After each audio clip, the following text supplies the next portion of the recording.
Para uma boa conversa sobre educação profissionalizante e seus rumos no Estado, eu tenho a meu lado Irailton Lima, ele que é o diretor-presidente do Instituto Dom Moacir. Irailton, é um prazer recebê-lo aqui no Ideias da Aldeia. Boa tarde, é um prazer estar aqui, Jorge. Bom, Irailton, recentemente aconteceu em Brasília um grande encontro internacional de educação, um fórum internacional de educação, que contou com a participação de mais de 16 países e o Acre estava lá. Queria que você começasse falando um pouquinho dessa participação dos acreanos nesse encontro. Olha, o Acre foi bem representado no Fórum Mundial da Educação Profissional e Tecnológica. Nós estivemos presentes com uma delegação de quase 50 pessoas, né, entre pessoas do Instituto Dom Moacir, do SENAC e do SENAI. Nós tivemos alunos nossos dos cursos técnicos das diversas unidades nossas, gestores das nossas unidades, dirigentes do próprio Instituto e professores também. Nós apresentamos vários projetos, apresentamos um trabalho muito bacana, muito especial que a gente vem desenvolvendo em parceria com a Secretaria de Educação, que é o que nós estamos chamando assim de o currículo integrado, o novo currículo do ensino médio com a educação profissional, que nós vamos ofertar para comunidades rurais ensino médio, mas já profissionalizante, principalmente na área de agroecologia. Então a garotada que vai fazer o ensino médio na área rural vai sair tanto preparada para concorrer no vestibular, quanto já habilitada para uma atividade profissional, nesse caso uma atividade vinculada à própria necessidade das suas comunidades, que é a agroecologia. Apresentamos isso, fomos muito elogiados pela Unesco, pelo Conselho Nacional de Educação, que assistiu, o professor Aparecido Cordão assistiu à apresentação nossa, por pessoas que conheceram a educação profissional no início da estruturação da política aqui, que hoje registraram para a gente lá na participação no fórum a alegria com o tanto que a gente avançou em termos de concepção, em termos de prática mesmo pedagógica com a educação profissional. Apresentamos uma boa experiência nossa de inclusão de jovens em situação de vulnerabilidade social, que é o Protejo, uma experiência do Instituto Dom Moacir, Governo do Estado, com o Ministério da Justiça. Tivemos também a oportunidade de apresentar um pouco do nosso trabalho com a educação profissional indígena, e eu tive a honra, fui convidado pelo Ministério da Justiça para coordenar uma das mesas de discussão do fórum, que foi uma mesa que discutiu educação, mundos do trabalho e sustentabilidade. Então a gente teve uma boa presença naquilo que nós apresentamos, fomos muito bem avaliados, muito elogiados. Participação intensa, realmente. Bom, a educação profissional acaba sendo um instrumento importante de transformação social, né? Junta educação, saber com uma profissão, quer dizer, no mundo de hoje, trabalho, né? Mercado, quer dizer, inserção desses jovens, preparação para profissionalização, isso é muito... E com educação, isso muito bem associado à informação, isso é muito rico. Eu queria saber como estão as políticas públicas nessa área aqui no Estado. Olha, nós avançamos muito. O Acre é um dos estados que assumiu a educação profissional como política estratégica. Veja, os estados que mais avançaram na área da educação para o trabalho no Brasil são aqueles que estão hoje na ponta do desenvolvimento tecnológico brasileiro. Lá atrás, eles perceberam a necessidade de investir no modelo educativo, também no modelo educativo que remetia para o mundo do trabalho. São Paulo, Rio de Janeiro e Rio Grande do Sul são os estados que têm as maiores redes estaduais, redes públicas de educação para o trabalho no Brasil. São Paulo tem uma rede, Jorge, que hoje tem capacidade de atendimento de 170 mil alunos, só na habilitação técnica. Eles têm hoje uma oferta anual de vagas da ordem de 28 mil vagas para o ensino tecnológico. E São Paulo estruturou sua rede no início da década de 60. Avançou bastante, quer dizer, o desenvolvimento industrial de São Paulo requereu trabalhadores com alto nível de qualificação. E aí o Estado investiu no desenvolvimento da sua educação mais geral, mas cuidou de uma educação vocacionada mesmo, voltada para o trabalho. O Rio Grande do Sul tem uma rede hoje com 130 escolas técnicas estaduais. O Rio de Janeiro tem 4 FATECs, 4 faculdades tecnológicas e mais de 100 escolas técnicas. Esses estados entenderam lá atrás a necessidade de investir na formação dos seus jovens e avançaram bem. O governo federal fez um investimento inicial que começou há bastante tempo mas que deu uma parada durante o governo de Fernando Henrique Cardoso e ficou com uma rede de 103 escolas, né? Até recentemente, até que o presidente Lula, assumindo, percebeu o quanto era importante investir em escolas técnicas, investir na qualificação dos jovens, na habilitação técnica dos jovens, para garantir uma inserção competitiva do Brasil no mercado mundial, mas não só para isso, não só para garantir mão de obra. É interessante que as pessoas fiquem atentas para isso. A educação profissional é um modelo de educação que eu diria assim, que resgata uma velha dívida da educação brasileira. Já disse, é uma coisa interessante, eu acho que a gente pode conversar mais adiante sobre isso. Que é assim, o nosso modelo educativo é um modelo focado numa das dimensões dos saberes, que é a cognitiva, a dimensão do pensamento. Mas o conhecimento não se resume, os saberes não se resumem ao pensamento e ao conhecimento. É preciso saber traduzir conhecimento em coisas concretas, práticas. É o fazer, né? É o fazer. E a nossa cultura latina já é o do refletir, do pensar. Nós somos pouco pragmáticos, nós somos poucos do fazer, diferente de culturas germânicas, anglo-saxônicas e tal. Então, o nosso modelo educativo, baseado nesse dado cultural nosso, ele reforçou isso, que é um modelo educativo que trabalha só com a dimensão do conhecimento. Lembro-me que quando eu saí da universidade, eu fiquei com aquela ideia fixa na cabeça. Meu Deus, eu tenho um monte de fragmentos de ideias na cabeça, mas pouca capacidade de colocar essas ideias em ação, em coisas práticas, concretas. Então a educação profissional faz isso. Tanto que nós estamos trabalhando hoje, em termos de Brasil, com o conceito de educação tecnológica, que é uma educação em que as dimensões da ciência, da tecnologia, do trabalho e da cultura se relacionam, entendeu? Se interrelacionam para dar ao indivíduo uma base formativa que lhe permita mobilizar tecnologias no dia a dia para o desenvolvimento do seu trabalho. E aí, entendendo tecnologia como algo para além da parafernália tecnológica, né? Mas tecnologia como método, como forma de fazer. Então, hoje, nós no Estado, percebendo tudo isso, a gente avançou bastante. Nós começamos esse trabalho aí na primeira gestão do governador Jorge Viana. No final da segunda gestão do governador, nós criamos o Instituto Dom Maci, implantamos uma rede com hoje 5 unidades, né? E a perspectiva nossa é implantar mais 6 unidades no estado, de forma que de agora até 2016 nosso programa prevê um investimento, melhor dizendo, um plano, prevê um investimento da ordem de 200 milhões de reais com educação profissional no estado, fora o investimento do governo federal através da rede de escolas técnicas federais, que terá 3 unidades aqui no estado. Só para pontuar, quais são essas unidades? As novas unidades? Não, as que já funcionam. As que já funcionam são o Campus Pereira, que é um centro de educação profissional especializado na área de serviços, a Escola Técnica em Saúde Maria Moreira da Rocha, que, como o nome já diz, é uma escola vocacionada para a área da saúde. Sei. A Escola da Floresta Roberval Cardoso, que é uma escola para a área de agropecuária e meio ambiente, né, com ênfase na área de florestas. O Centro de Informação e Tecnologias da Floresta, o Ceflora, em Cruzeiro do Sul, que é um centro mais regional, que atende ali Cruzeiro do Sul e toda aquela área. Hoje atua também para Tarauacá e Feijó, mas essas cidades receberão centros próprios.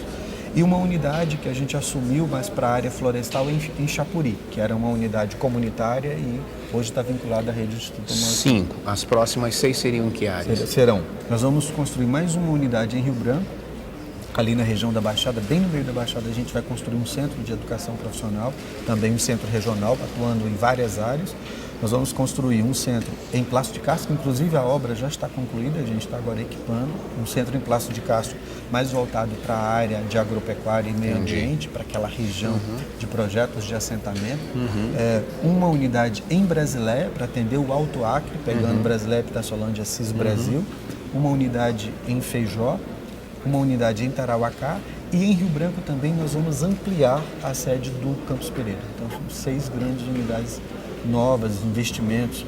E aí, alguém pode perguntar assim, poxa, mas e Sena Madureira, né, que é um grande município do estado, Sena Madureira não vai receber investimento? Nós não vamos colocar unidade estadual em Sena. A rede federal terá uma unidade própria lá, em Sena Madureira. Perdão, acabei de esquecer. Chapuri também. Nós posicionamos uma unidade de Chapuri. Agora, nós estamos numa discussão com o MEC, porque ou será estadual, e nós já temos o projeto e ele já está em via de financiamento, mas a expectativa é que a rede federal venha a assumir a unidade de Chapuri. E aí o governo federal teria uma unidade em Chapuri, uma em Sena Madureira, uma outra em Cruzeiro do Sul e uma unidade grande em Rio Branco. Agora, Irailton, você falando de avanços e quando a gente percebe os investimentos não só em construção também, mas no conteúdo, eu queria saber o seguinte, são situações muito importantes para a comunidade, óbvio, que é quem se beneficia, mas para o Estado também, porque esse pessoal preparado, é óbvio, tem muito mais chance no mercado de trabalho ou para qualquer outra coisa que vá fazer, porque alia um conhecimento ao fazer, como você bem disse, e sai um jovem muito mais mexido, muito mais tocado, muito mais preparado. O que a gente pode, então, aqui pontuar já de fruto colhido desse trabalho? Olha, eu acho, assim, antes até de falar dos resultados concretos obtidos até aqui, acho que é interessante frisar que, além de fato do investimento em estrutura física, em equipamentos, as escolas nossas são escolas com equipamentos modernos, com uma gama de laboratórios imensa, com campos de aula prática, são fundamentais para o bom desenvolvimento do processo educativo. Mas, além de tudo isso, é muito interessante chamar a atenção, Jorge, para o fato que nós conseguimos uma coisa extraordinária no Acre. E é bacana que a gente, assim, celebre as vitórias, sabe, claro, as conquistas da gente. Nós avançamos na proposta pedagógica no Estado, no desenvolvimento de uma proposta própria, de um modelo educativo próprio. Isso deu um resultado tão extraordinário que hoje a gente tem sido convidado, sabe, por outros estados e mesmo por organismos nacionais e até estrangeiros. A Unesco é uma organização que tem demandado bastante a gente, por exemplo, em função do sucesso que tem sido a aplicação da nossa proposta pedagógica. O que nós fizemos? Lá atrás, nós entendemos que precisaríamos avançar bem nesse campo, no campo educativo. Era um modelo em descrédito, que precisava de uma renovação. E aí nós vimos que, assim, a gente tinha que desenvolver um formato próprio para fazer bem feito. Trouxemos consultores de fora, fizemos uma série de capacitações da equipe, e aí, na medida que a equipe estava já um pouquinho madura, nós passamos para um grande desafio, para um trabalho bem intenso, que foi de desenvolver a proposta pedagógica, o referencial pedagógico do Instituto Dom Moacir, da Rede de Escolas Técnicas do Governo do Estado. Nós estruturamos uma proposta baseada, primeiro nós consultamos a comunidade, conversamos com empresários, trabalhadores, educadores, com instituições dos mais variadas matizes, e ao final nós chegamos a uma proposta que tem um modelo muito claro de Amazônia, de Acre, um modelo educativo baseado na formação por competências, que utiliza metodologias ativas, que desconstrói aquele quadro tradicional do professor que tudo sabe e o aluno que nada sabe. O nosso professor não é professor, é mediador da aprendizagem, ele media processos que levam ao desenvolvimento de uma competência. O nosso estudante não é aluno, ele é um educando em processo educativo em que o papel do mediador é de fazer aflorar aquilo que ele já traz da sua vivência, já traz do seu ambiente social e transformar aquilo em competências. Então a gente avançou muito nisso, assim como nós avançamos muito no modelo de gestão da educação profissional no Estado. Porque um desafio que a gente assumiu foi o seguinte: dos muitos desafios que a gente assumiu, a gente viu, nós não podemos reproduzir na escola de educação profissional o padrão de gestão da escola de educação básica. Porque a escola de educação básica, ela se resolve em si mesma, ela fica ali no seu intramuros, e ali professor, pessoal de apoio, não sei o que, todo mundo, mais aluno, vive o dia a dia da escola o ano inteiro e fica por isso mesmo. A escola de educação profissional tem que ser uma escola aberta, uma escola que interaja permanentemente com a sociedade, permanentemente com o mundo do trabalho, permanentemente com as novas tecnologias, porque se a escola se fechar, ela vai formar um educando que, quando chegar no mundo do trabalho, não tem vaga para ele, porque o que ele sabe não corresponde, o que ele sabe fazer não corresponde ao que o mundo do trabalho está demandando. Então essa escola tem que ser aberta. E aí nós desenvolvemos um modelo de gestão que é muito próprio da educação profissional. Então esses dois produtos eu faço questão de registrar como duas grandes vitórias nossas. Além do fato da gente ter conseguido criar ferramentas de gestão do próprio sistema de educação profissional público, em que a gente consegue manter um nível de interação grande com a sociedade, com as políticas governamentais. Essa é uma coisa muito interessante. O governador Binho chamou a atenção disso desde que era secretário de Educação, a necessidade de manter a política de educação profissional do Estado integrada às políticas mais gerais de desenvolvimento econômico e social do Estado. Isso com vitórias extraordinárias. E o resultado disso é que hoje nós temos egressos que têm uma qualidade técnica no fazer, né, na capacidade de intervenção da sociedade extraordinário. Eu fico muito feliz de registrar assim que meninos formados na Escola da Floresta como técnicos em agroecologia, técnicos florestais, técnicos em ecoturismo, são hoje secretários municipais de meio ambiente, secretários de produção. Você não encontra um técnico formado por nós na Escola da Floresta, principalmente na área florestal, desempregado hoje. Tem mercado, tem um mercado que está demandando mais do que aquilo que inclusive a gente está conseguindo formar. A garotada que se formou na área de gestão de negócios dá show na montagem de planos de negócios, na realização de consultorias para pequenas. Hoje nós estamos com um projeto com o Sebrae que eles são consultores, tem 30 deles que são consultores júniores para microempresas. E eles fazem o acompanhamento do desenvolvimento das empresas. Cara, o Sebrae elogia demais o trabalho desses meninos, pela qualidade do que eles fazem. Então, a gente fica feliz com isso, além dos muitos resultados com alunos de cursos de formação inicial, que são cursos mais curtos, mas que dão um show também no trabalho deles. Isso é resultado prático, Isso, né? É resultado prático do trabalho. Nós já atendemos, nesse período de 2003 para cá, nós já atendemos 23 mil pessoas no estado, em todos os municípios do Acre. Só com habilitação técnica, nós já atendemos mais de 6 mil pessoas. Ireito, nós vamos fechar o primeiro bloco, já estouramos o tempo, mas vamos continuar a conversa no próximo. Não saia daí, daqui a pouquinho tem mais ideias da aldeia.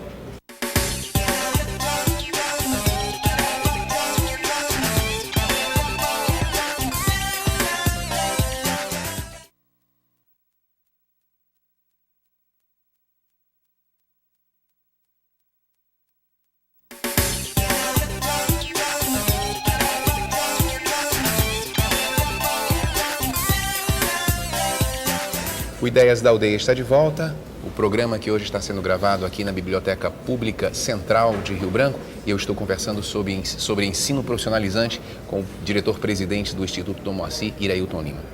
Irailton, você falava empolgado no primeiro bloco de uma proposta que valoriza uma ação cognitiva e em detrimento de uma proposta mais prática, e isso como ideia de quebrar um pensamento tradicional de educação que desmerece essa relação de quem ensina e quem aprende, né? Que você, aqui antes de começar o bloco, chamava de modelo elitista. Eu queria que você explicasse um pouquinho o sentido disso. Olha, a gente convivendo e praticando educação vai aprendendo muitas coisas interessantes, vai sendo educado no processo. E vai podendo refletir sobre coisas que são muito expressivas da nossa realidade, que repercutem tanto, sabe, nas nossas vidas, de uma forma ou de outra. Todos nós somos formados numa escola que trabalha fundamentalmente o conhecimento, trabalha com o conhecimento. Parece que a educação é isso, é só conhecimento, mas a educação não é só o conhecimento. A educação vai para além do conhecimento, desse conhecimento sistematizado, científico que a gente conhece.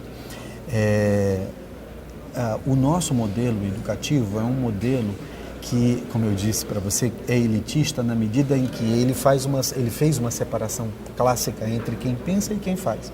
Nosso modelo educativo foi estruturado pela elite para ser a educação dos filhos da elite. Os filhos da elite, os filhos dos empresários, os filhos dos políticos, os filhos dos grandes gestores públicos, esses aí receberiam uma educação de ponta para comandar, para elaborar, para pensar, para refletir, entendeu?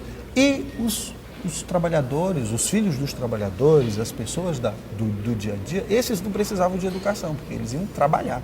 Então a ideia de que quem pensa não trabalha e quem faz trabalha, portanto o trabalho é a ação prática, dura. E aí o nosso sistema educativo lida com, ele trabalha isso o tempo todo. Há uma separação básica no nosso sistema educativo entre o pensar e o fazer.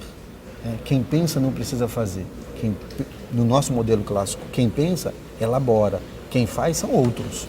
Né? Menos qualificados. Menos qualificados em geral. Então, há um esforço grande da parte de um conjunto de educadores no nosso país para superar esse modelo dual, esse modelo fragmentado, né? E reconectar essas duas dimensões, o elaborar e o fazer, o pensar e o fazer.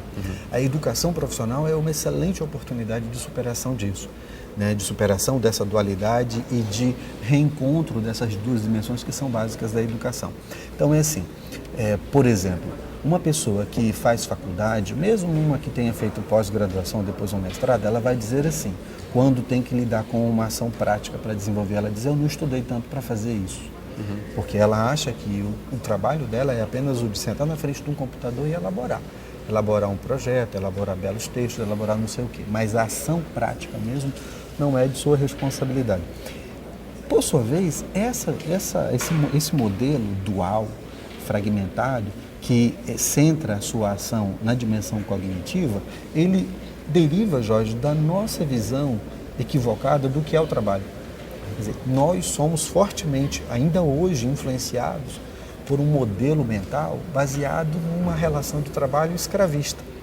Na relação entre a família branca proprietária, que era responsável por pensar a propriedade, gerir a propriedade, e o negro operário, o negro trabalhador da lavoura que fazia a coisa acontecer.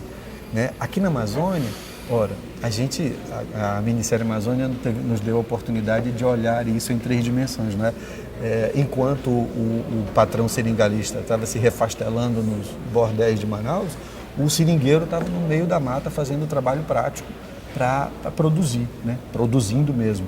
E para o patrão seringalista, aquele seringueiro não precisava saber ler, saber grandes coisas.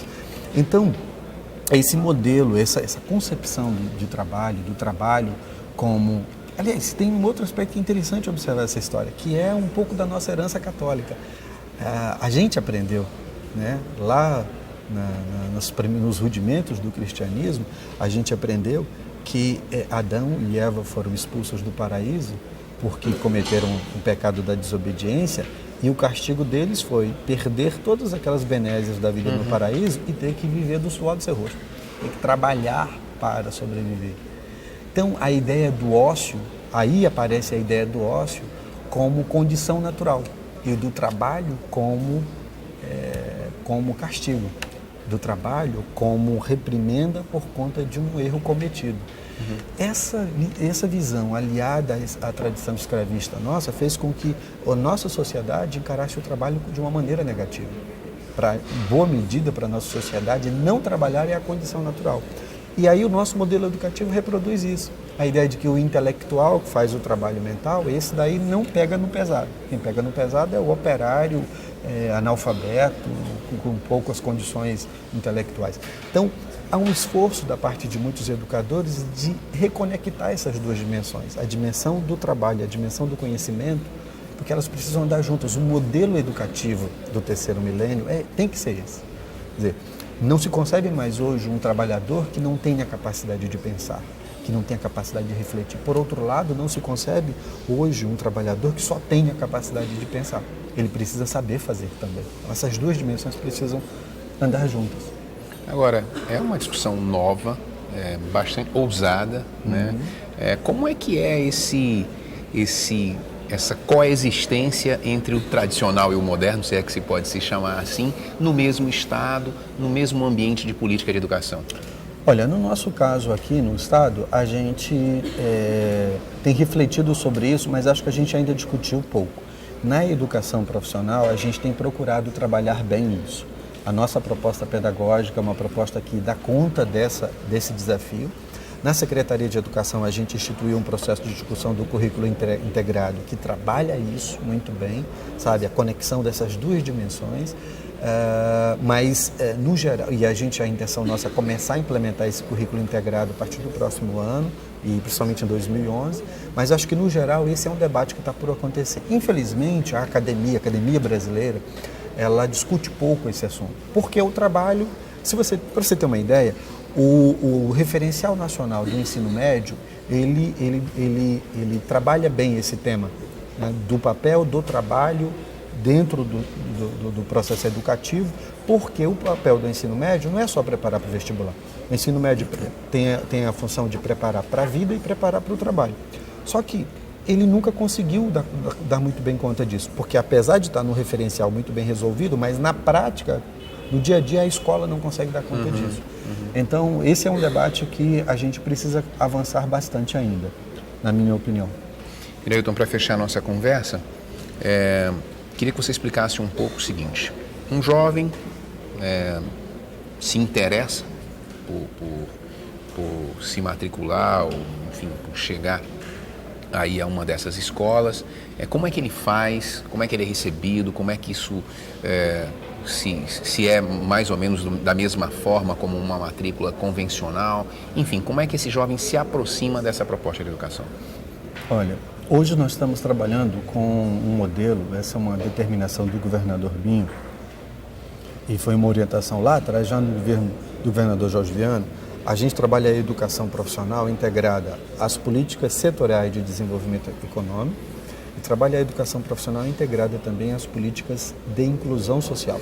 Então, tem 2 caminhos pelos quais um jovem entra numa unidade nossa para fazer um curso de habilitação técnica, principalmente. Mas a gente tem uma oferta grande de cursos nós chamamos de formação inicial e continuada, FIX. Pra você ter ideia, esse ano nós atendemos em torno de 8.000 pessoas. O ano passado nós atendemos 9 e a nossa expectativa para o ano que vem é a abertura de 11.000 vagas. Nossa. Como isso se dá?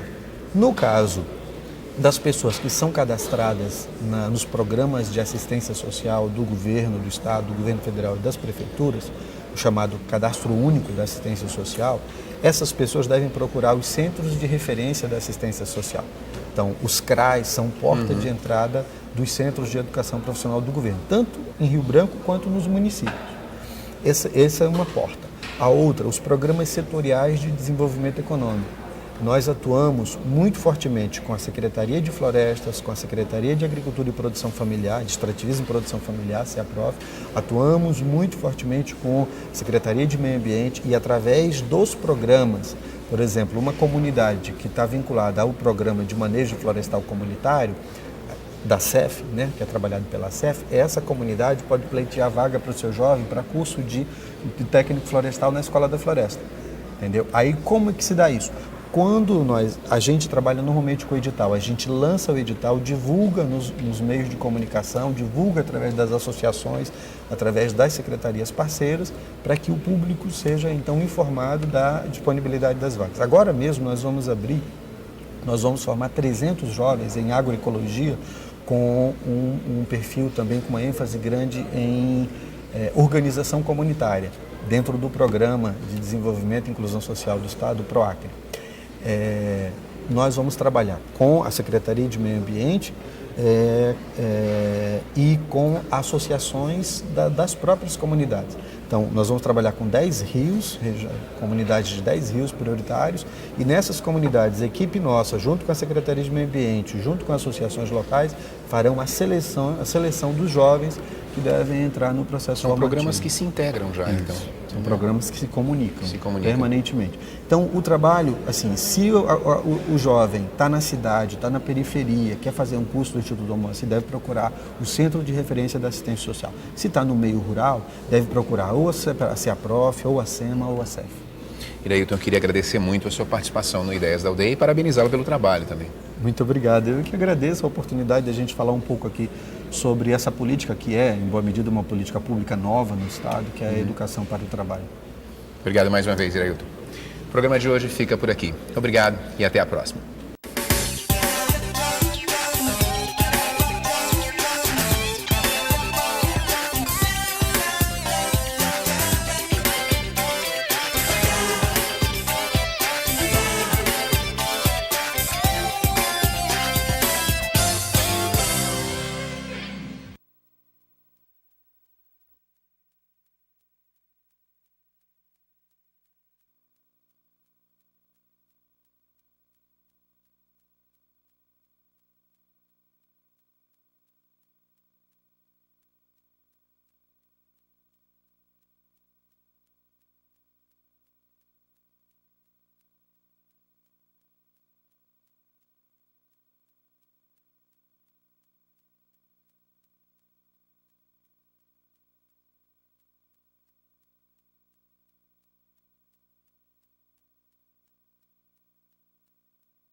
é para pagar em dinheiro, tem a responsabilidade de cuidar bem dos seus filhos. Esse é o pagamento que todos nós queremos. E a gente vai acompanhar. E nós sabemos que